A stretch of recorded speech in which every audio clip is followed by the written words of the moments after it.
So first of all, you got married at 19. I did.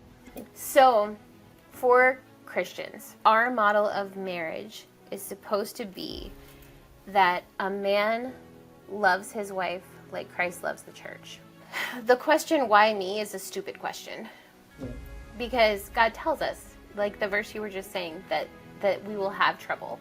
But I wrote my husband a note per hour, and they had told us that the surgery would probably last 4 to 6 hours. And I wrote him 12 notes, and then a 13th note that was what to do if I did not make it. What I wanted him to do for my funeral, what I wanted sung, what I wanted prayed, because I didn't want him to have to take care of that.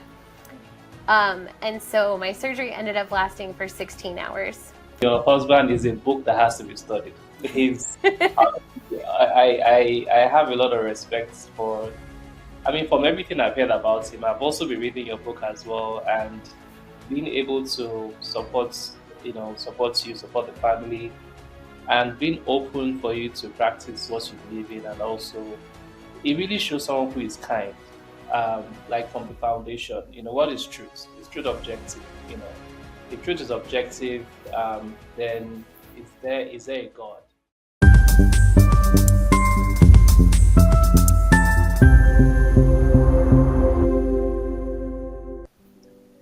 So, hi Titi, how are you doing today? I'm good. How are you? I'm great. So, hi everyone, my name is Timmy Tope, and this is my beautiful partner in purpose. Yeah. My name is Titi. So, we're here again. Yes, we are. It's been a while. I know. It's nice to be back. Yeah. How long has it been? Has it been almost a year? No, maybe not. But you had your own podcast, single podcast, and I had the men's podcast. Yes, how's that going? Very great. I'm so happy with the reception. A lot of people reached out, asking follow-up questions, and yeah. His podcast is called Saving Men. Yeah. So you can find it on YouTube. Mm-hmm. It's a very great idea, great concept. Mm-hmm. Yeah, so we're going to be having follow-up sessions as well with more experts. I'm getting a friend from church who had an experience with what's it called now? With drugs. Oh. And I feel a lot of people can learn from what he went through and how he overcame it and how he navigated that. So looking forward to that. Awesome. That's nice. Session. Anyways, let's talk about what we're here today. Yes. Yes. We have a very special guest with us today. And fun fact, this is our first time having a guest on the podcast. And I guess I would say that apart from the fact that we're so excited that we finally get to have a guest on the show, we are also speaking with someone very amazing who has had quite a lot of life experiences, and getting to hear about her experience, getting to read about her work and all that she has done. I can't wait for all of you to also experience that, to hear her journey, hear her share what life has been like for her, how she has navigated difficult situations. It's going to be great. Awesome. So, do you want to do the introduction? Yes, just before we bring her on. Okay, so we have with us today Kristina Schnack Kotlus. Kristina lives in Prince William County in Virginia with her husband Austin and their 3 children, Riley, who's 21, Logan, who's 19, and Savannah, who's 17. Kristina graduated from George Mason University in 2006, and after working for some time with the United Methodist Church in the children's ministry, she became a full-time homeschooling parent. Kristina is a decorated writer for her website, Prince William County Moms, her writing for various periodicals, and her book. Her goal in all this is to encourage people to choose joy regardless of their circumstances. I love that so much. She has won numerous awards, including Inside Nova Blogger of the Year from 2015 to 2022. She's also won an award in Northern Virginia Magazine Blogger of the Year, 40 Under 40 Influential Woman Award in 2017, and GMU Distinguished Award in 2019. She is a North Star Women's Network speaker and has appeared on numerous Christian radio and television programs, helping people to find hope. Now, I told you guys already that we have someone super special and super amazing. So I'm sure that haven't heard all that I just said, you can't wait to meet her. So I present to you all Kristina. Welcome, welcome, welcome, welcome. Thank you so much for being here. We're so grateful. We're so thankful. We're so honored. And fun fact, guys, Christina is actually a course mate. We're in school together. So we met her in class. So it's nice to be able to come to meet again outside of class, to be able to share, to be able to share more and connect more on a deeper level. So welcome. You're welcome. Thank you so much for having me. Yes, it's really nice to get to connect with people because our seminary classes are all online. We don't really get a lot of chance to connect outside of class. So this is a really great opportunity and invitation, and I'm very grateful. Awesome. Okay, so let's get things rolling. Maybe a little icebreaker question before we start is, let's start with fun facts. So can you share one or two fun facts about yourself? Ooh, fun facts. So one thing I always like to tell little kids because they get impressed by it when I'm teaching is that I used to be a competitive figure skater when I was younger. Oh. And so that was really fun. And my mom used to make all my costumes, and I cannot anymore, but I could jump and spin and do all of those things. And a second fun fact, I met my husband on the stairs at a party. And that was it for me. So it doesn't have to be a great, wonderful setup to have a great and wonderful life. We've been married for over 2 decades, and he is my person. So yeah. Wow, awesome. That's great. That is so great. I'm gonna save my fun fact. I'm gonna just piggyback on what you have just said. So one of my fun facts is that I met my husband when he was ironing. And I went to borrow an iron and I met him ironing. So that would be one. Another one is I love hosting. I love cooking and trying out new recipes. So whenever you're in the neighborhood, you can come over for supper or for lunch. Okay, for me, I actually just discovered this one fact like maybe a year ago. I realized that my thinking, when I'm thinking, I have a frown. Like I frown when I'm thinking. So I think sometimes people misread my frown. Like if I'm in a meeting and I'm trying to like critical thinking, trying to go through the process of understanding and ideating, I have a frown. So sometimes people may feel like, did I upset you? Did I say something wrong? But just an interesting fun fact about myself. Anyway, so so can you tell us about yourself? I mean, let's just start with that. Just take us through. Sure. So, I guess I was lucky to be raised in a Christian home. My parents were both believers. I have a younger brother who has decided to walk away from faith, and that is difficult, but we keep praying for him. I have been married since I was 19. We got married very young, had our kids very young, but that has ended up being a blessing because I was diagnosed with brain cancer when I was 29 and went through my first round of treatment then. But we already had our children, and so God had blessed us in a way that we were not expecting, because that would not have been something that was available to us had we followed our own plans and not God's. And then I got a couple of years, was re-diagnosed with the cancer, metastasized to my spine about 4 years later. And actually we are in our third round of treatment right now for just some minor growth that's happening. But in between that, I've been really blessed to have lots of bonus time with my family. I run a homeschool co-op for middle and high school students. I love to teach English. I love to teach comparative religion, apologetics, all of those kinds of things. And my children have all graduated from homeschool, or are about to graduate from homeschool. My daughter has 1 more year left with me, which is very exciting. They've ended up doing dual enrollment with our local community college, and so they graduate with their diploma and their associate's degree, which is a great way to save money if you have younger kids and you're homeschooling. Pro tip on saving money for college. So Riley is 21, and he got his degree in economics, and he works for Deloitte. And Logan is 19. He's in the cybersecurity engineering program at George Mason. He also does street apologetics, which I think is so cool at a secular campus. And Savannah, my youngest, is dual enrolled at our local community college and just finishing up at our co-op, and she'll graduate next year, and we're really excited to see what God has in store for her. Oh, amazing. Yeah, that is really amazing. And just hearing your journey and hearing how your family how your family has grown over the years. I feel like I want to ask a lot of questions around that. So first of all, you got married at 19. I did. Can you just share with us, because because we both do couples counseling, Christian based, of course, we tend to get faced with the question of when is the right time? Like, is there a right time? Do you think that for us, I got married at 25, and people say like, oh, that is so early. That is so early. At that time, I didn't think it was early.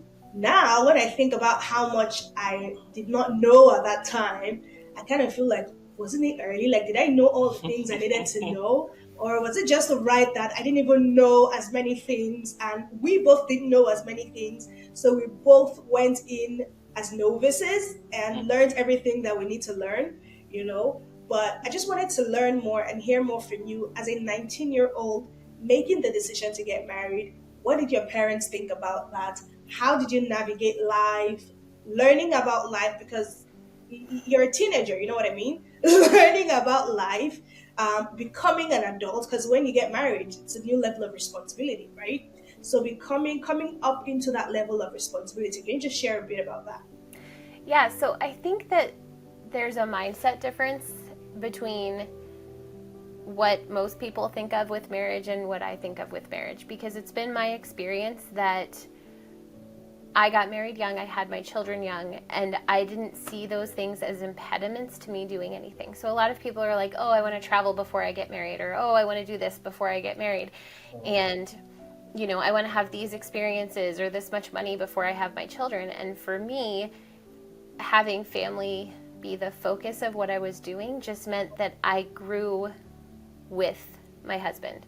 Wow. So we were young when we got married, and so we learned together and we grew together. And I think the biggest thing about marriage is, you can't change the other person, but you can change yourself. And so learning to kind of die to myself and what I want to do to be the person that he needs me to be to make our marriage successful was really important. And we have both made the choice to do those things that are hard.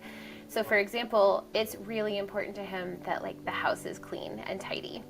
And when we had little kids, that's a struggle, right? Because they've got 8 million toys and they're all over the place and they're always on you and you're tired. But learning to change the way that I did things so that, when I knew he was half an hour from home, we cleaned up the house so he came home to a clean home, because that was really important to him.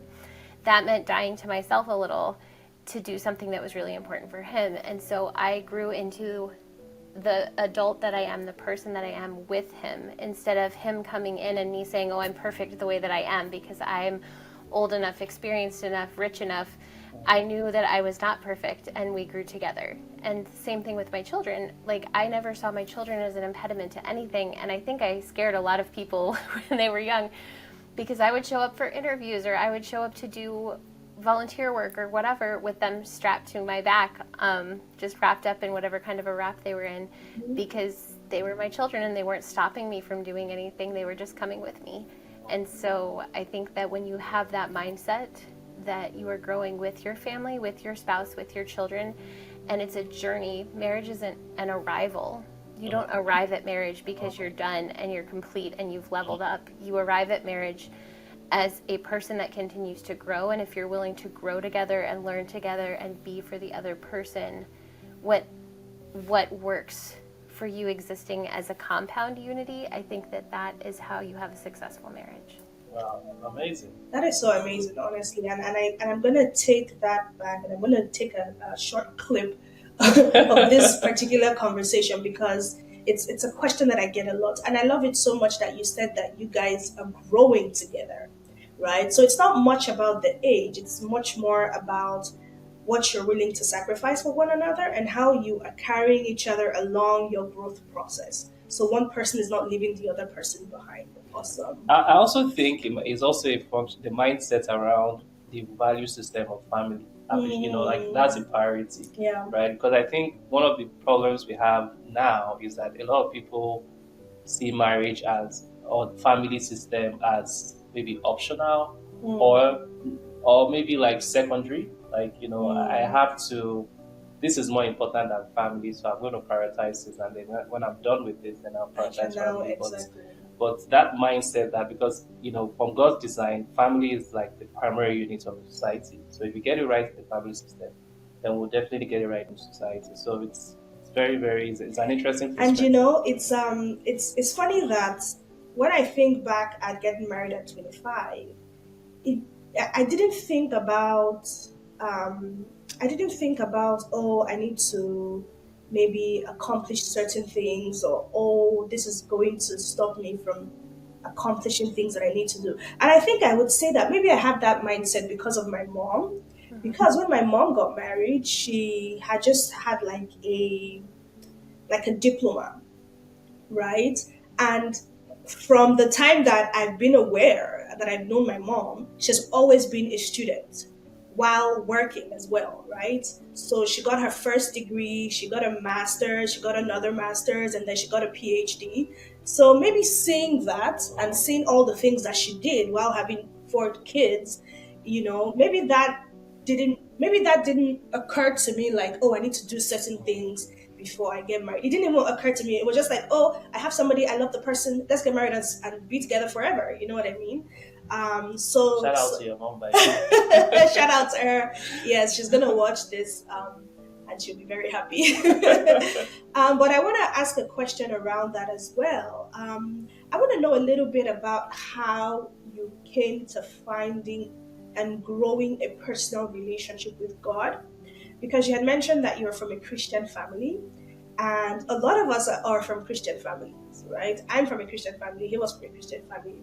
But as we come into the knowledge of Christ personally, and we make personal consecrations to God and personal disciplines to grow in the knowledge and in the love of God, I find it to be different from what I knew as a kid, right? Even though I was born into a Christian family, do you see what I mean? So when would you say that you came to really know God for yourself and made that commitment to be, devoted to service and to all of that?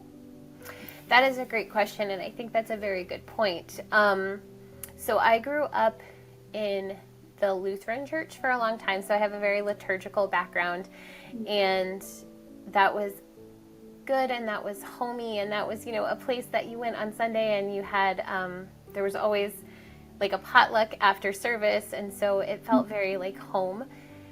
But as I got more into the age where confirmation happens in that denomination, I found that they couldn't answer a lot of my questions. And so I frustrated the pastor greatly because I started bringing my homework to confirmation class, and he was like, you need to be focusing on what we're doing. And I was like, you can't answer my questions anyway, so I'm just going to do my math. And it's going to be great. So I was kind of a little snot.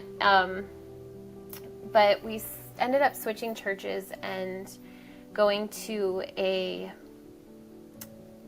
charismatic church that thought it was Episcopalian before the Episcopalian and Anglican churches split. They were big into speaking in tongues and prophecy and all kinds of things, but we're an Episcopalian church. And I had a really negative experience in the youth group there, and ended up deciding that I was gonna be an atheist, and I wasn't gonna go to church, and I wasn't gonna do any of those things. And I was we had this program called the Gifted Seminar Program that was for students that were gifted and talented. And one of the kids in class with me, who was just a dedicated 90s atheist, right? Like he wore the eyeliner and the band shirts and the ripped black jeans. Mm-hmm. And I was talking to him one day, and he was like, sweetheart, listen, you are terrible at this. We all know that you believe in God. Just go back to church. And oh my gosh. And it was shortly after that that my mother decided that she had had enough of me and she was going to put me in the car in my pajamas if she had to, but I was going back to church. And so I was back in church, and we were at a Methodist church at that point. I was a pastoral intern for that church for a while. And then in college, I studied comparative religion and always considered myself a practicing Christian, which is an interesting thing to study comparative religion at a secular school, knowing that you have a particular faith background. And I had some interesting things happen. Like, we were at a Buddhist temple over in Fairfax, Virginia, and the monk that was talking to us was like, and we bow to Buddha. And I had sat myself intentionally next to two women that I knew were Jewish, and they bowed to Buddha too. And so it ended up, because I had gotten there early, I was in the dead middle of this temple because the Buddhists were in front of us and then my class was behind them, but I was right in the middle. And I was like, I know my professor is looking at me right now. I can feel his eyes on the back of my head. And I turned around, and he, for sure enough, was staring bullets into me. And this man was a Buddhist monk. The professor was a Buddhist monk. And I was like, I'm going to be in so much trouble. I'm going to fail this class. I'm going to have to drop out of college. It's going to be a whole thing. But when I came out and talked to him, he was like, I've been teaching this class for a long time, and no one has ever had their own personal faith enough to not bow. Good for you. So I did not fail out of Buddhism. It was very exciting.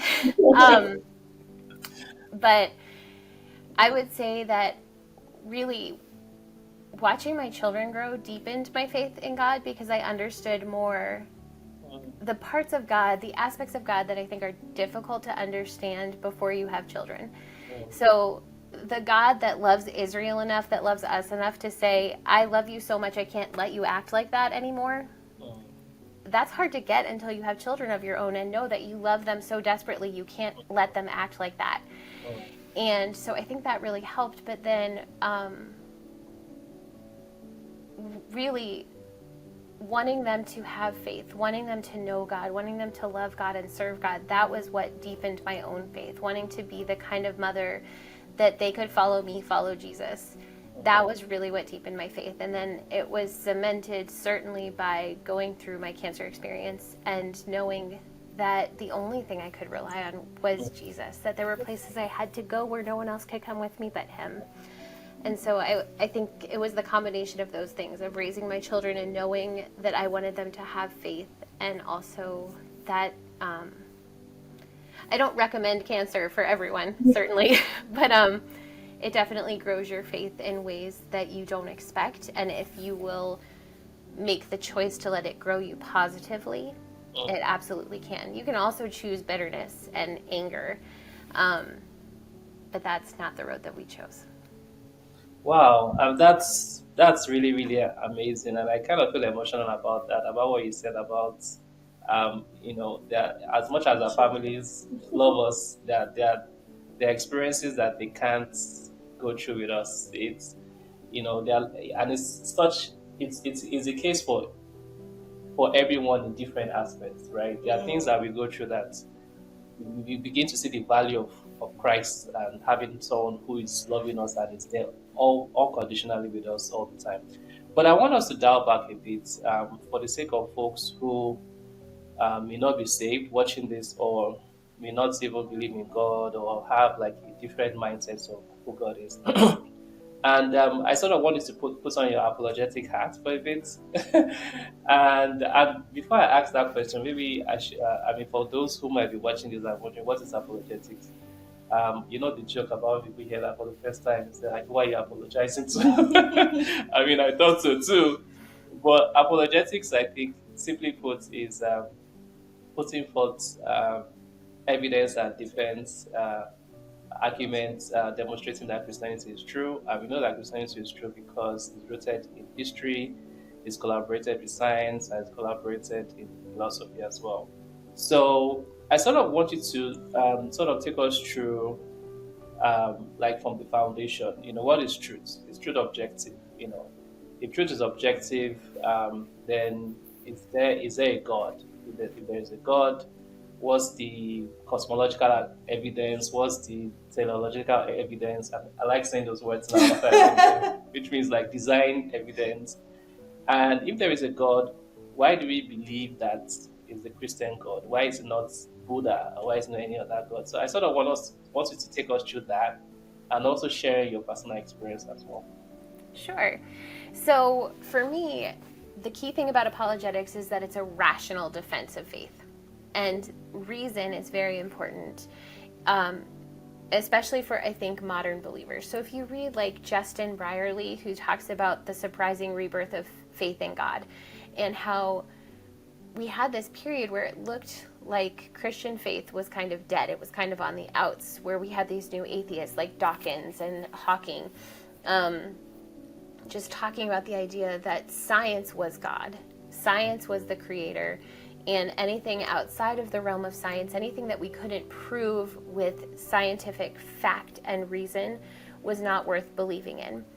And I think for a lot of people, faith is for them something that they just feel.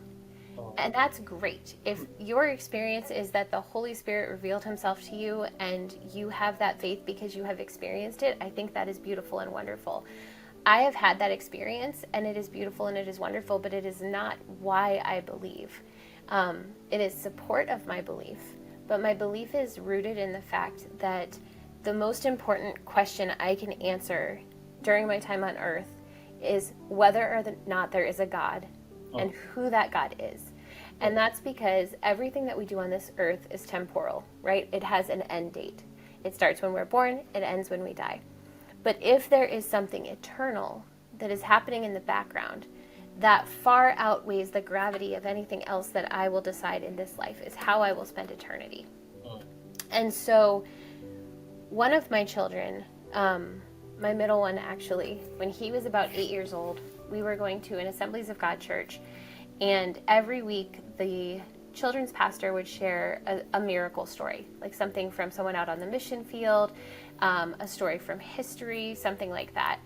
And we were also reading some books about different great Christian saints of the past, and we had been reading a story about a particular missionary who had taken in all of these orphan children, and they had sat down to pray one morning for breakfast because there was no food. And he thanks God for the food that he knows is coming, and this baker shows up, and he has been up since 3 a.m. because God woke him up and told him to bake bread for these children. And my son looked at me and he was like, "Mom, I cannot with this miracle stuff anymore. It doesn't make sense to me. I don't understand it. Things should make rational sense." We joke that he is our Sheldon Cooper, if any of you have ever watched the TV show The Big Bang Theory. But that did not work for him. This was actually turning his faith off, not turning his faith on.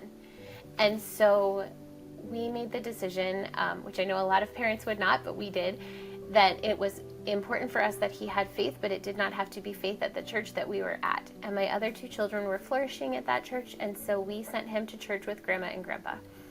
And so he started going to a more traditional liturgical church, and that spoke to him deeply. It was very ordered, it was very rational, it was very repetitive, and that experience was better for him.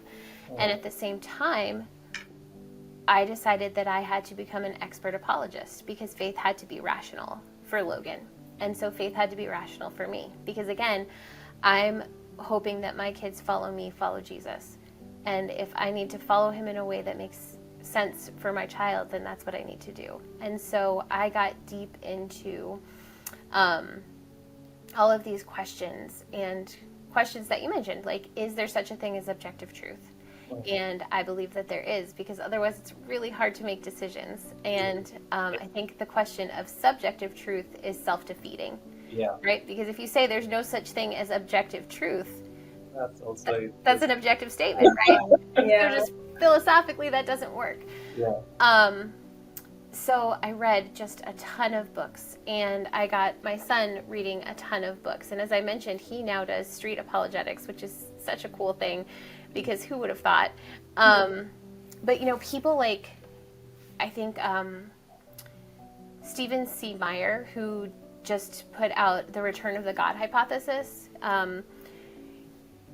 who goes through and takes views on creation and evolution and intelligent design, and he says, look, this makes rational sense. When we look at the fine-tuning of the universe and we see how precise everything has to be, to the extent that none of you would ever buy a lottery ticket for this, because the odds are just so incredibly huge. And now when I teach apologetics, which I do with high school students, and I really love doing, one of the things that I do is I take away their Bibles, which sounds crazy for someone who's a Christian, right? But when you come into my apologetics class, you don't get to use your Bible until you've earned it back. And what I mean by that is we start from, can we know the truth? And I believe we can know the truth, because I believe there is objective truth, because as I mentioned, subjective truth is self-defeating. And then we move on to the idea of, okay, well, if you can know the truth, then let's ask the question, is there a God?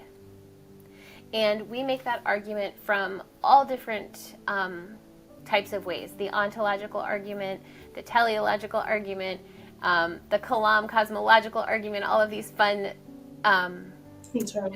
terms that we like to throw around because we're at SES. But what it really comes down to is, when I look at the universe, what is the best explanation for why we're here, right? I can't 100% tell you for sure that I'm right, but I can tell you that when I look at the evidence for the universe just happening by chance, and happening by chance in a way that we have the exact right amount of gravity, the exact right amount of oxygen, the exact right amount of water, the exact distance from the sun, the the gas giant planets that block so many of the comets and meteors that are heading for Earth and just take those hits for us, like the way that everything is lined up beautifully and perfectly, then the most rational answer for me is that there is a creator. Right? You don't walk into the woods and see a ball and go, oh, that ball must have just evolved here over time. You think that the ball had a creator that made it and then dropped it off. And I think much like that, the universe makes sense to me, and it is most rational for me to believe there is a creator. So from there, we go to the question of, okay, if there is a creator God, then who is this cosmic being, right? And how do we know that this cosmic being is the Christian one? And that's where we get into earning back our Bibles. And so we take a look at the historical arguments and claims that Scripture makes. And when you study that, one really good one is Wallace, his last name, J. Warner Wallace. He is a guy that started off as an atheist, and he had a friend at work that kept bugging him to read the Bible, read the Bible, read the Bible, read the Bible. And he's one of those people who says, fine, I'll read it if you'll leave me alone. And his goal is to go in and to just debunk the Gospel of Mark, I believe is what he starts with. But as he's reading, he realizes that as a police officer, this is the type of evidence, this is the type of interview that he would accept. And he would accept it because it is historically accurate. He would accept it because the details are different in the gospel accounts. And that's important. It's important that they're different because it's different vantage points, right? And they're always little things. The message is never different, but the little details, like, oh, Mary was standing next to Simon, but in, another one, she's standing next to Peter. And he goes, and that's important because that's two different people looking, and from where they're looking and when they're looking and what time they're looking. This isn't one moment in time, this is hours. And so it's important that they don't match, because otherwise we would think they're lying. And so he comes to faith by trying to disprove the Bible, by trying to disprove that it is historically verifiable, by trying to say it's not a primary source in the same way that we take other primary sources. And he can't do that, and he ends up coming to faith that way. And so I spend a lot of time with my students making how can we claim that the Bible is a acceptable primary source, just like we would take any other historical source from history. If we're going to take Socrates' writings, or well, we don't have his, but if we're going to take his students' writings on what he said as primary sources, can we take the Bible as a primary source? And from there, we make the case for the resurrection. And the thing is, if the resurrection is true, if Jesus Christ really died in atonement for our sins, was buried and resurrected from the dead, and made these claims and then lived them out, then that is evidence that demands a verdict. And you have to make a life choice based on that. You're either going to believe it or you're not going to. And for me, the resurrection has so many points that point to it rationally being true. I know it's an irrational thing to believe that someone raised from the dead, but believing it as an historical event is rational, because it makes no sense for someone to have made up the resurrection, because they would have found the body. It makes no sense for Roman soldiers to allow someone to have stolen a body, because they would have been killed. It makes no sense to use women as your first evidence that Jesus is resurrected, because women weren't respected in the way that they are now. And they would not have been considered good witnesses. And so that's just more truth-telling that's happening. And the Gospels go on, and then in Acts, to tell us that there were all these people who saw Jesus, and they were still alive. And making a claim like that while people are still alive to debunk it doesn't make sense. And so when we add all of these things up, I think that the most rational choice is to believe in the resurrection. And so for me, it's not one claim. Like, it's not just the kalam. It's not just the fine tuning. It's not just, it's not just any one particular argument. It is a full examination of the evidence and saying this is the thing that makes the most rational sense to explain the universe, to explain why we're here, to explain why life exists, and to explain what the purpose of my life is, which is to know God and make him known. And it is the thing that makes the most sense for me to focus on is what happens in eternity and not just what happens here. And so that's why we rationally believe in my house. Wow, amazing! I mean, that was so good, and I really love the thought through process for your class. For the students, taking them through that step. That is a well thought through process. I think your class has to be expanded to to other regions, because I really think I would definitely want my kids to attend your class, and I like what you said about your son. I mean, that experience right there is an eye opener, because our son Tony, he's 7, he's going to be 8. He has very analytical. Yeah, and he has this hunger for knowledge. He's always asking questions, about everything, and he's very honest. And he will start by saying, "That I don't mean to be rude, but we're going to see this movie, King of Kings, in the cinema." And I was like, "Hey guys, I have a surprise. I'm going to watch a movie together, a surprise movie." I was like, "That. What movie are we going to see?" I said, "King of Kings." I know it came out around the same time as Minecraft. So he said, "Dad, I don't mean to be rude, but if that's the movie we're going to see, I feel it's kind of boring to go see in the cinema. Why can't you just watch it at home?" So I like what you said about the fact that even though, like, let's say 80% of the household is enjoying the particular church, and just 20% is not enjoying it, we don't have to say, no, that's the church we are going to as a family, so you have to go in, but also having to make room. That's just really amazing, because I think most households, and I have to learn from that, is learning not to sort of force fit everybody's experience into, that's amazing. Yeah. That's And it's additional work or additional chore for the family, because what it then means is that you probably have to go drop somebody off first with grandma, and then they go to church, and then you go after church, you're going to go pick them up, and having to do that every week. Making that additional sacrifice, that was a lot, and now I'm glad that you. I'm sure that you're glad that you made that sacrifice. Yeah, I also want to I like what you said about. I think it was C.S. Lewis that said that, like, when you look at Jesus, is either a lunatic, a liar, or Lord, right? And he's not a liar because everything. I mean, there was prophecy about, way before he came into the scene, and a lot of witnesses after. And he's not a lunatic because everything he said makes rational sense. So it only makes sense that he's Lord. And I also like another quote. I think says Louis said. I think he said that good philosophy has to exist, if not for any other reason, because bad philosophy has to be answered. So I think it makes a lot of sense that we have folks and encouraging folks to understand the rationality and the evidences that show that Christianity is true. Yeah, Yeah. so that was just such a such a great one.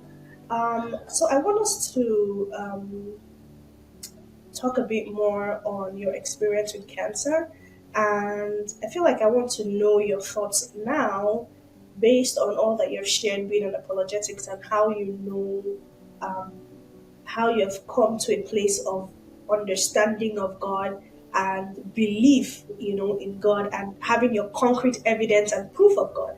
Because a lot of Christians tend to have an idea of God around provisions of their needs, having life the way that they want it to be, getting the things that they need to get. And so, a lot of times, when we're faced with a particular difficulty or a particular challenging situation, we tend to ask ourselves, as, oh, does God really exist? Oh, does God really love me? Oh, is God really there? So I just wanted to share a bit on your journey having cancer, dealing with cancer, and how would you say that your faith and belief and full conviction in God, was tested in that period.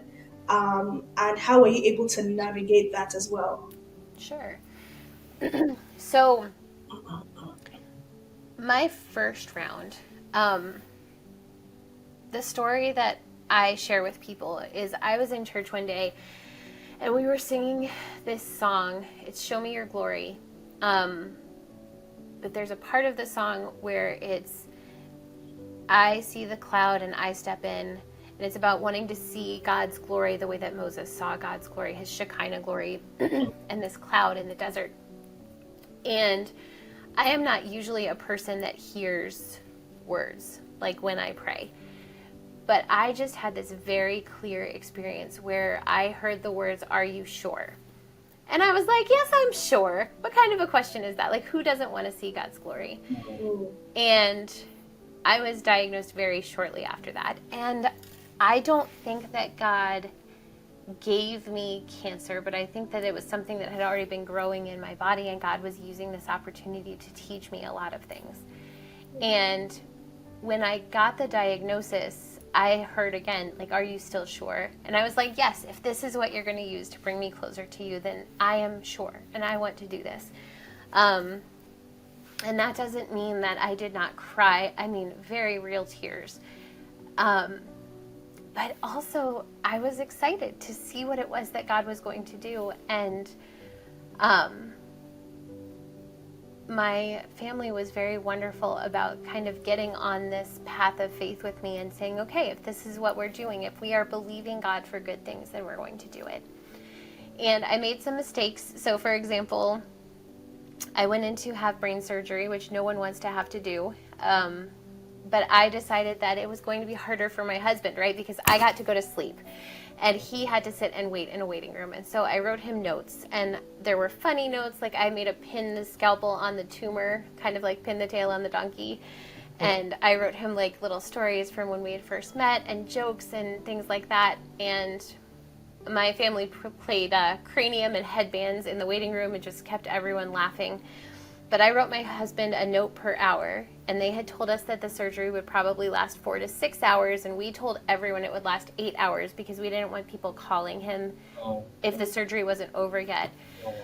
And I wrote him 12 notes, and then a 13th note that was what to do if I did not make it, what I wanted him to do for my funeral, what I wanted sung, what I wanted prayed, because I didn't want him to have to take care of that. And so my surgery ended up lasting for 16 hours. And so I left him with just that one note for a very long time.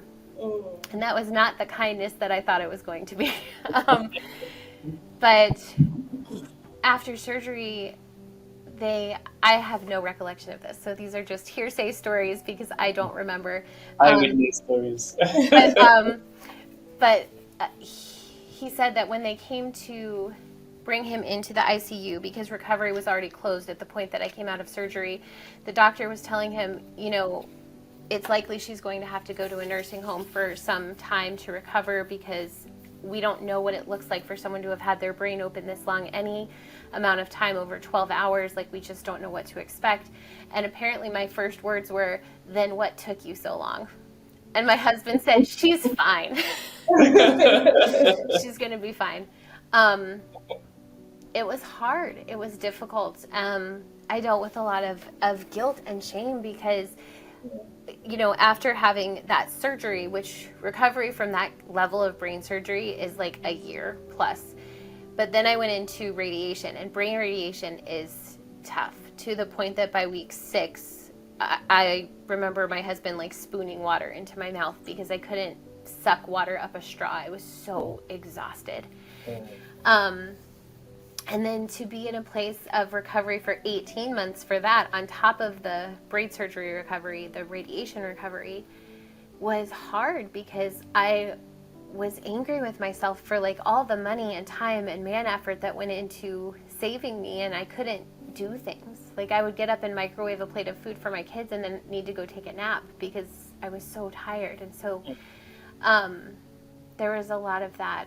But I found lots of purpose and joy in helping other people, and I got really involved in a group called Immerman Angels, which connects people who are newly diagnosed with people that have survived or are surviving. And so I was able to encourage people and mentor people that way. It was hard also because brain cancer is not really high on the list of survivable cancers, so I lost a lot of people that I mentored as well. And there's some survivor's guilt that Satan wants to try and give you that you have to say no thank you to. With that, we knew my cancer would probably recur, and it did 4 years later in my spine. And that was really where the rubber hit the road for me in terms of faith, because for the first time, we went very quickly to this place of joy and of trust in God, that God had a plan and a purpose and it was good. The second time, I kind of, even knowing better, right? Even though I knew my scriptures, even though I knew what God had done before, I bought into this lie of there is a bank account somewhere in heaven that has the amount of grace that I am allowed, and I had taken all of it. And so there's no way that God was going to provide me with a second time of healing, of hope, of purpose, because I had already used up all of the grace that was available to me, all of the mercy that was available to me. And that's just such a lie, because if God is eternal, if God is never ending, if God is ceaseless and matchless, then there is no limit to the mercy. There is no limit to the grace. And so we had to try harder that time. And so that's where I think apologetics is really important. A lot of people don't like apologetics, which I think is hilarious. But one of the reasons that they don't like it is they'll say, well, no one's ever been apologetic into belief, which is A, false. But B, it's for you. Apologetics is for you when you are walking through these dark places to say, no, I still believe, and I still believe because I have evidence for it. And not just anecdotal evidence from my life, but evidence in these great philosophical and theological questions, evidence in the way that I see the world. And I know the things, and I can remind myself of them. And so there was a lot of that, of reminding myself of who God is, of reminding myself of what I believe. Our family started doing what we kind of called a spiritual discipline of joy. And we would write every night when we would sit down to pray what we were thankful for, where we had seen God providing for us.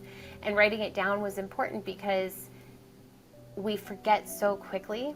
And so we needed concrete evidence that we could flip back and say, we have seen God's goodness, even in this dark place, and we will see it again. And that was important. And it was important also to reject some things. Like, people very much want God to be a genie, and he is not. And the kind of faith that I think we're called to have as Christians is the kind of faith that we see in Daniel 4, and not the kind of faith that we see in like Hezekiah, right? So Hezekiah cries out to God, and God says he'll give him 15 more years. And Hezekiah is really happy, and he ends up having in that 15 years like a child who becomes one of the worst kings Israel ever has, right? So this is not a good thing. Yeah. But Meshach, Shadrach, and Abednego, they walk into the fiery furnace saying, our God can, but even if he doesn't. And that's the faith. That's the faith. It's the faith that lets you say, God could wipe every tumor from my body, but even if he doesn't, and I have to do this a third time, he is still so good and so great, and it's going to make me emotional, but that's the faith. Yeah. It's okay. Take your time. Take your time. It's okay. And I mean, just to mention, like I like what you said, which relates to like blind faith. Like some people say like that Christianity is blind faith, meaning that you just have faith in God without just believe, But from everything you've explained, it proves that it's not blind faith. God is not just saying hey, I'm not going to give you any reason at all, just believe. I like the fact that like you mentioned, he's shown you examples first of all, and that's why you also have the Bible of different experiences, life experiences that makes you that exudes God's presence, even when things don't go exactly the way you think things should go on. Exactly. So he's saying that I'm with you. I think it's like what Jesus said when he said, in this world you have many troubles, but be of good cheer because I've overcome the world. It sounds a bit contradictory. Like, if you've overcome the world, then why is this thing happening? Then why is this thing happening? Yeah. So why am I not enjoying the overcoming feeling? But it's saying that you have. I think that's where the work comes for us. So if God is saying He has overcome the world on our behalf, and yet we are good, so what exactly is God trying to say to us? How is He trying to translate? How is He trying to help us to translate?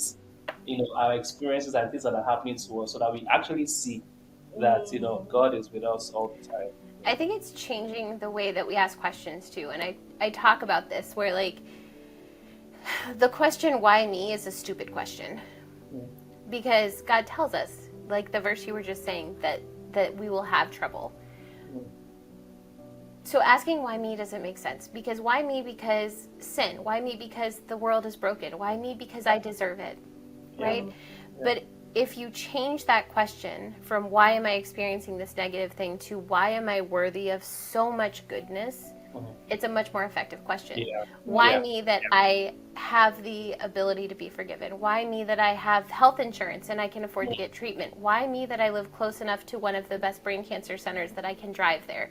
Why me that I have people bringing me so many casseroles I didn't cook for 9 months?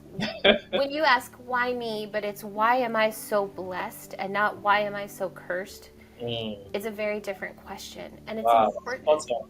Yeah. Spot on. Yeah, that is really good. Awesome. So I think just can you talk about your book so that those watching, just talk about it and how and just before you talk about your book, actually I like the title a lot. It just sort of stops you like, okay, I quit. What exactly do you quit? Why? Like, why you? No, like, keep going on. What are you quitting? No, don't stop. Keep going.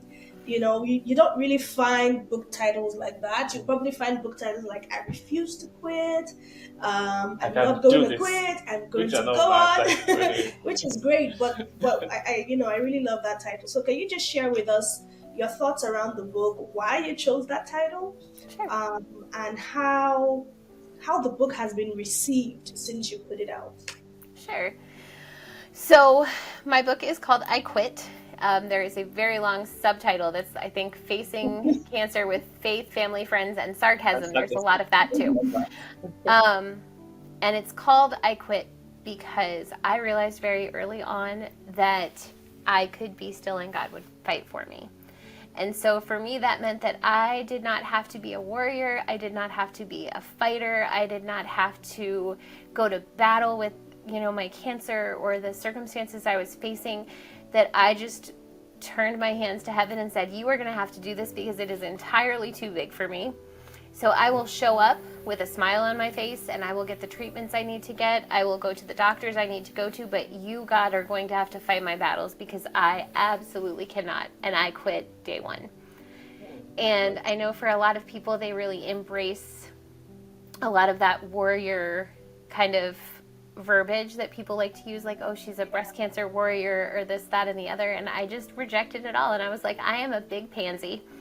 I am very afraid, but I have a very big God who says he will fight for me, and I just need to be still. And so that doesn't mean we do nothing, right? Like, I did not go to my bedroom and reject all medical intervention or anything like that.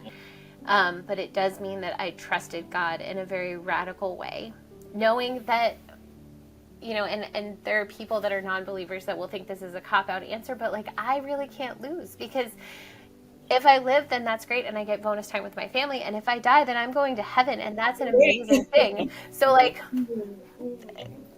I win either way.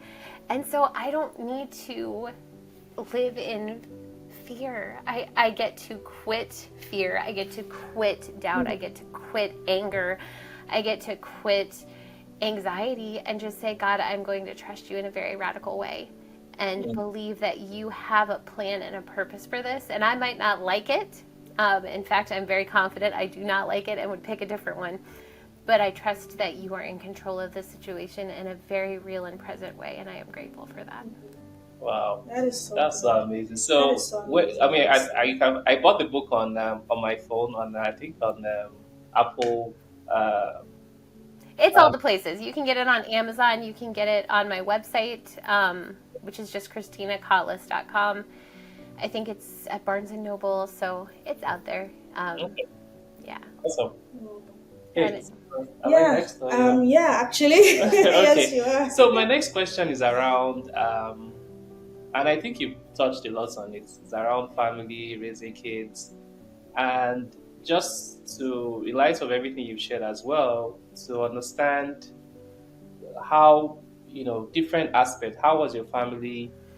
How was, what kind of support did you get from your family? What was the value you got from having a family during your tough experience?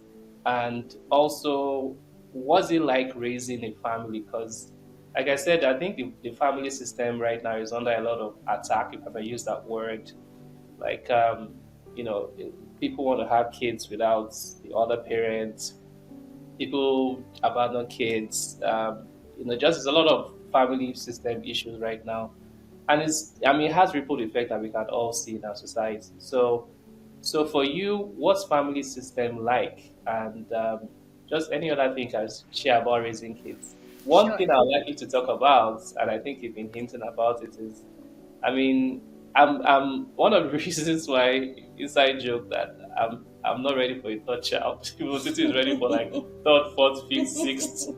Is because I realize that raising kids for me is not about just providing shelter, providing food. It's about being present, and there's a lot of emotional efforts required, which can be very exhausting. So I want to make sure that I put in all that I need to at this time. And now my kids are now transiting into teenage years. So I'm looking forward to hearing, what to expect and how you think you can navigate that. Okay. I want to be encouraging, and I also want to tell you to buckle up. So I think that we made, and here is the other thing that a lot of people are always shocked to hear, is that we are an interfaith family, and that my husband was raised Jewish, and our family is very Christian. And so that means that I have lived with a lot of intentionality that I think parents in two Christian parent homes don't live with, because my kids had one parent that was not an observant Christian, and so there was always that option there, right? Of it could look like this instead. And my husband is very supportive of their Christianity. He is there for youth group things. He is there for baptism. He is there for all of that. He can sing you the Veggie Tales song. He actually loves listening to my apologetic stuff with me and has those conversations. But that meant that I needed to be intentional in my Christian parenting in a way that some Christian parents might not feel like they have to, because they think, oh, they're just in a Christian household and so they will be Christians because we are Christians, which is not true. Your kids will not be Christians because you are Christian. They will be Christian because they have a relationship with Jesus Christ. And so that means that we make choices as Christian parents that are radically different. That means that we prioritize our faith. That means we prioritize time to pray. That means we change what we watch. That means we change what we listen to. That means we don't drown our children in our faith. So I'm not saying that your kids can only ever listen to VeggieTales, right? Because we also can't exasperate our children, right? We're told that in Scripture, fathers, do not exasperate your children. And so we shouldn't be drowning them in Christianity. But we should be showing them this is a joyful way to live. This is a beautiful way to live. This is a way that I choose, and I hope you will choose it too. But like much with my my middle son, when he wanted to go to a different church, my way that I practice Christianity, that I practice my faith in Jesus, has some non-negotiables, some hills I am willing to die on. But I am not going to make my version of Christianity into an idol that my children have to bow at the altar of. The only person they have to bow to is Jesus. And so if the way that I practice is not the way for them, Jesus is the non-negotiable and not the name on the building out front.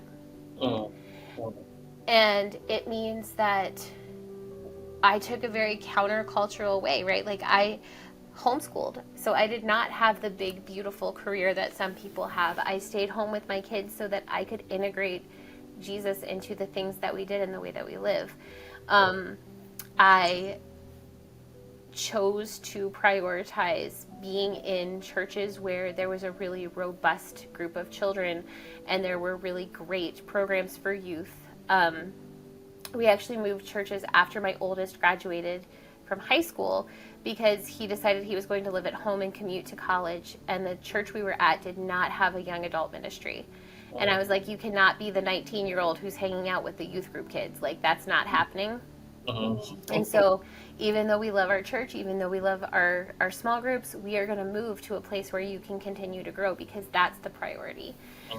And so it just looks like intentionality. It looks like saying, hey, I know the whole world is losing their mind because it's Christmas and Santa's coming. But we're going to be over here. We're going to slow stuff down. We are going to celebrate Advent. We're going to light candles every night and read from Scripture. And remember that we are on a path right now of Jesus coming to be with us incarnate, and what that means. It means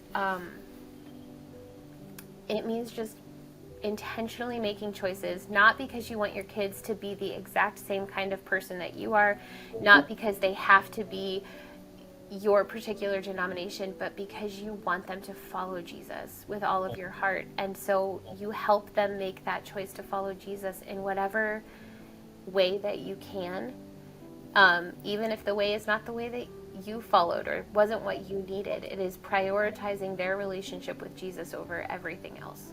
I think that's the big thing. Beautiful. So I think your next question is. I just want to ask a follow-up question on that. You mentioned your husband being raised Jewish and then being in a Christian home, and I think that there's a lot to learn from that, from your husband's perspective. So I would like to know, maybe from your perspective. I know you're not a man and you're not a husband, but watching how your husband has behaved and how he has been consistent, what would you say is the role of a husband in a family? Like the role of a husband for you and even like for your children? Yeah, so it's a little different in our house because obviously he is not the spiritual head of our household, but he is still the head of our household. And the ironic part for me is that I think that my husband is probably one of the most Christ-like people I know. Like just how he engages with people and how he just has a heart for serving others, and he is kind and gentle and forgiving in ways that you don't see in a lot of like Christian heads of household, and so we are very grateful for him. We do pray all the time for him to find Jesus. But it does make, some subtle changes. At the same time, one of the big things that I had to change about myself to ensure that our marriage has been as amazing as it has been, was prioritizing him over myself. And I talked about that a little bit before, but like, he is in charge of our house, and so that means that I do things that I think are countercultural and that were hard for me to adapt to initially, but they make a difference. So like, I don't just go where I want and do what I want. I say, hey, I have some friends going out tonight. Does it work for you? Does it work for our schedule if I go and do these things? Not because I'm asking him for permission like he's my father, but because he is my partner, he is my best friend, and I respect him, and so I communicate with him. Similarly, like we don't make gigantic financial decisions in isolation. I don't just go out and spend $1,000. Like, I talk to him because he is the head of our home and he is our primary breadwinner. But conversely, to have the kind of marriage that we have, where like I stayed home, I homeschooled our children, I need to know that I can count on him in a way that is very countercultural, because I need to know he's not going to leave and I'm not going to be in a position where I haven't worked in 10 years and all of a sudden I am the primary provider. There is a level of trust that exists in marriages like ours that is unrivaled, I think, in other marriages, because it has to be. I have to trust him implicitly to know he's not going anywhere. And he also is responsible in a way that I think other husbands are not, for ensuring I know my worth. Because if you're going out and you're working, you get a lot of feedback back from other people. You get those 360 reviews every year. You get the awards and everything like that. Whereas the biggest impact I will have is the impact I've had on our children. And he is the one that sees that and tells me, hey, do you see them doing this? Do you see how you've made this impact? And that's really important. And so I think those are things that are applicable in any marriage. Like, they're important in ours, but they're important in everyone. That trust between people where they can come to each other and ask questions and rely on each other, and also pouring positively back into each other and just thanking each other. We had a pastor, when we first got married and lived in Massachusetts, we were at this little tiny Methodist church, and we went to Shabbat on Friday, and we went to this little Methodist church on Sunday mornings. And this pastor told us that he had a phrase he always said to his wife, which was, I appreciate the sacrifices you make for our family. And he usually used it before they were about to have a fight. But it's something that stuck with us in our marriage, and we'll say to each other, I appreciate the sacrifices you make for our family. Because it can be really tempting in a marriage to be like, well, I have, sacrificed this, or I do all of these things, or I take the trash out every week and I do the dishes every day. And it can be really tempting to decide that you are the person that is giving everything. And it's really important to respect what the other person is giving. And in a relationship like ours, where someone has been just really chronically ill, or who has gone through a really difficult period of time, like, there was a full year where I could not do much of anything, right? But to say it's not about what they can do physically to contribute to the relationship, it is about the person that they are and honoring them in whatever state that they're in, because marriage is supposed to be in sickness and in health. And when you've really had to walk that and still value the other person, that is an incredible transformation in your marriage. Honestly, I think your husband is a book that has to be studied. He's, I have a lot of respect for, from everything I've heard about him. I've also been reading your book as well, and being able to support you, support the family, and being open for you to practice what you believe in. And also, it really shows someone who is kind. And we do a lot of marriage counseling now, and unfortunately, we have a couple of marriages that are not going great. And sometimes at the root of it, realize that it's lack of kindness. And like you said, it's actually the fruit of the spirit. being a Christian and being a Christian husband is not just in this spirituality. Oh, I can pray, I can speak in tongues, I can, but is in reflecting and exuding that identity of Christ that is in us to our families first, Yeah. to our kids, to our families, and I really hope that I would meet him one day and have a conversation with him one day. He is a great guy. Nice, awesome. Yeah. I would say that I just have one more question, really, and we're just going to piggyback off that conversation around your husband and how he had been, you know, how he's been really supportive. Because usually, when you find that when there's one parent working in terms of bringing in the financial income, you automatically expect the other parent to do every other thing in the household in terms of maybe cleaning, cooking, taking care of the kids, running errands, doing all the drop offs and pickups and the clubs activity and all of that.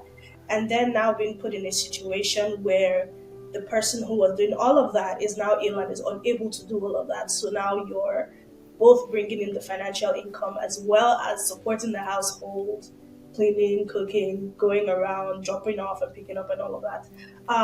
What would you say, or how would you say, based on that experience, what are the expectations from men in terms of how they treat the women in their lives? So expectations that women have or should have for how they should be treated by their husbands. Yeah, let me just add to that because I think the idea behind that question is to help a lot of about to be married or married women, Mm. because sometimes it may seem that in some culture that what you need to look out for is someone who is financially successful and who has all the right rhymes or right words, makes you feel good about yourself and gives you what feels like a comfortable future financially, right?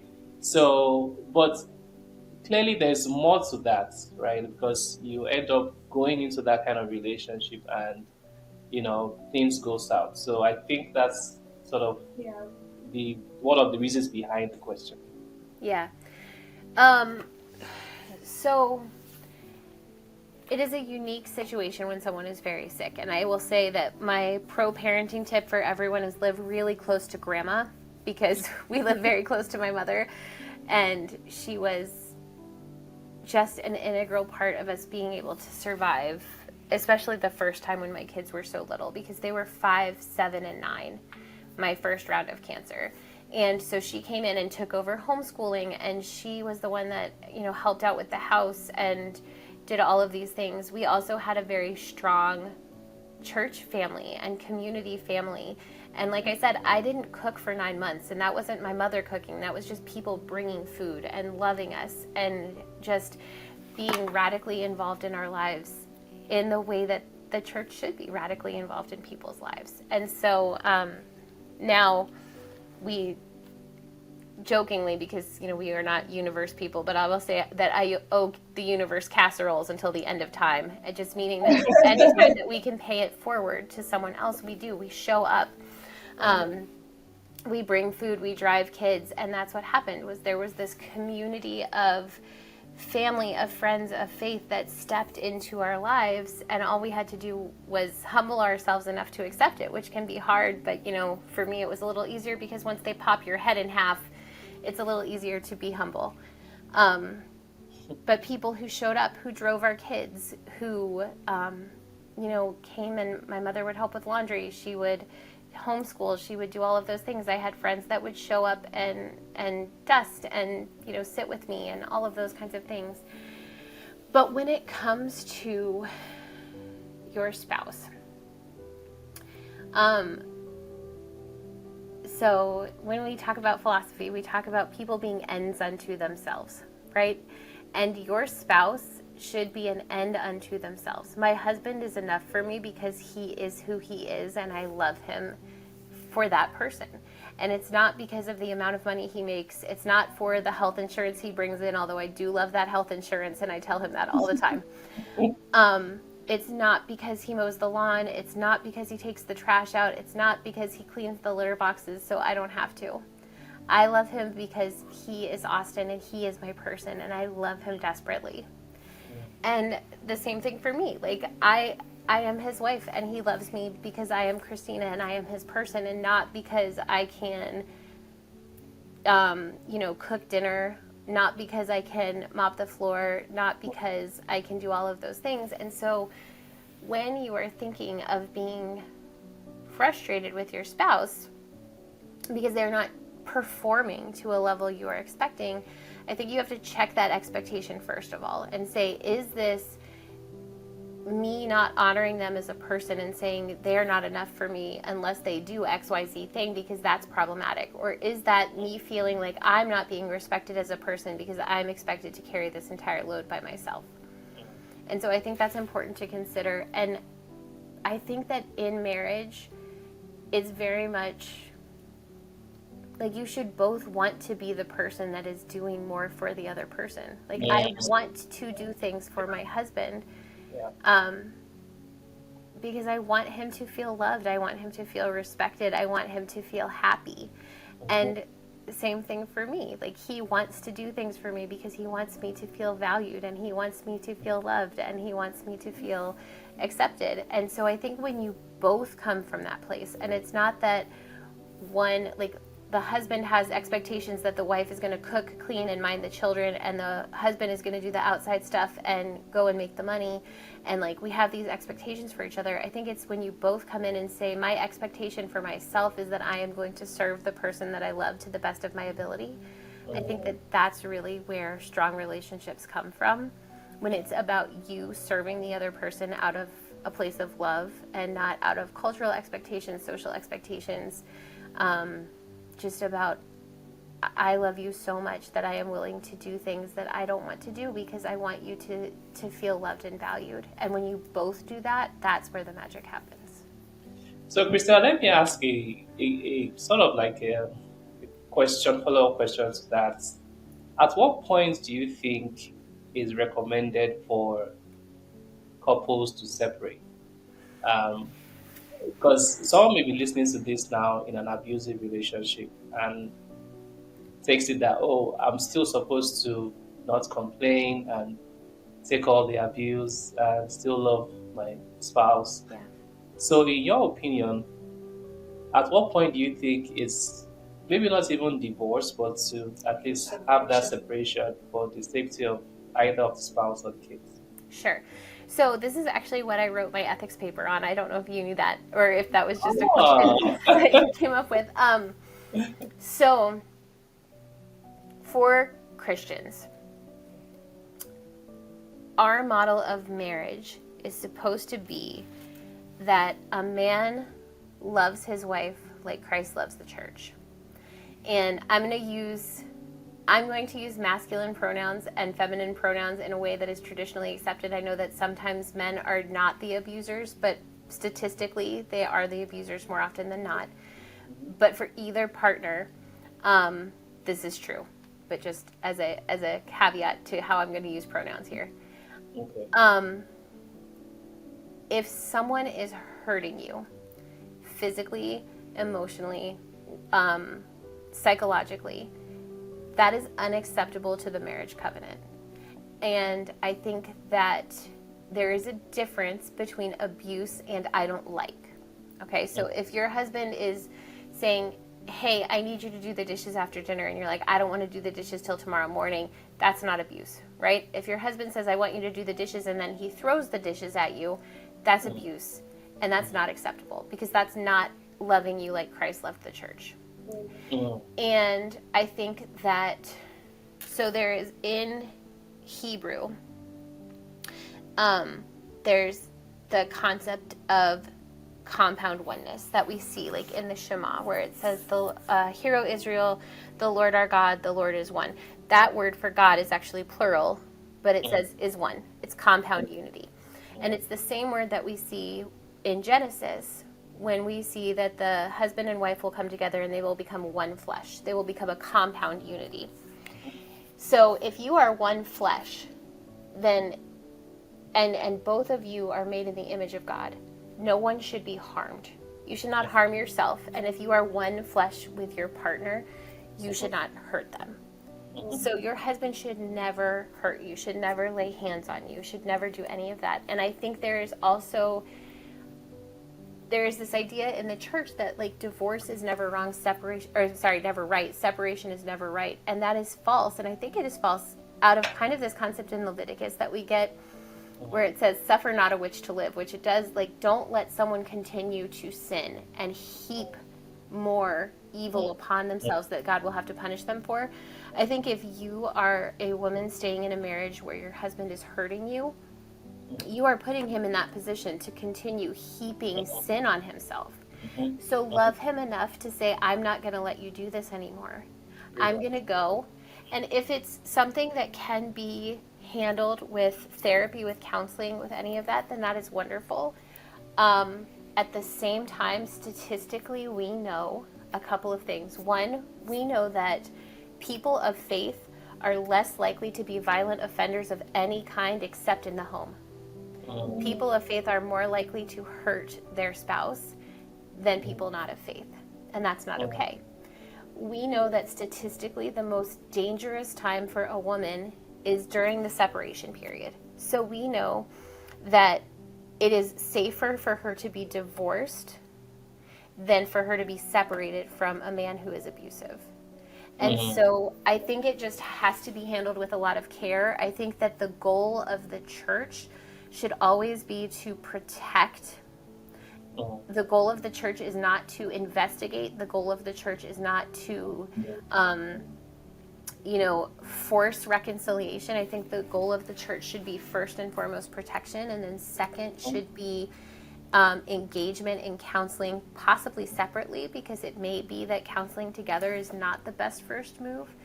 But I think for sure, if you are not being treated in a way that shows the love of Christ in your own home, you are doing irreparable damage to the offending spouse who continues to heap sin on themselves. I think you are doing irreparable damage to your children who will say, if this is what God's love looks like, I don't want this.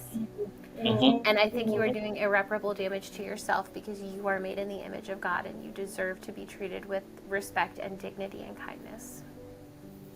Wow, I mean, honestly, this is amazing. I mean, spot on.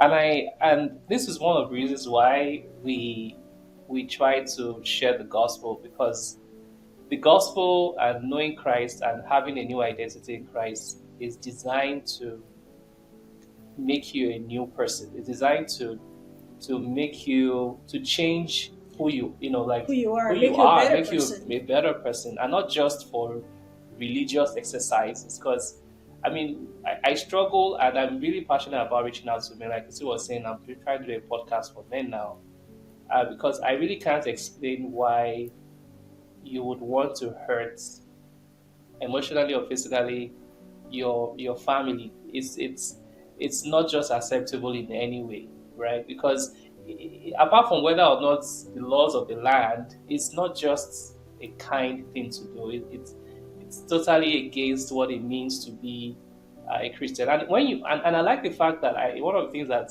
we learned from Dr. Bowser is the difference between being selfish and self-interest, right? Like, self-interest at the end of the day it's for your good and also for the good of those around you. But when you're selfish, it's just you're focused on yourself and at the expense of other people around you. So I really, really hope that men watching this would be able to reason with the perspective of one of the reasons why it means to be a believer and to have Christ as your identity.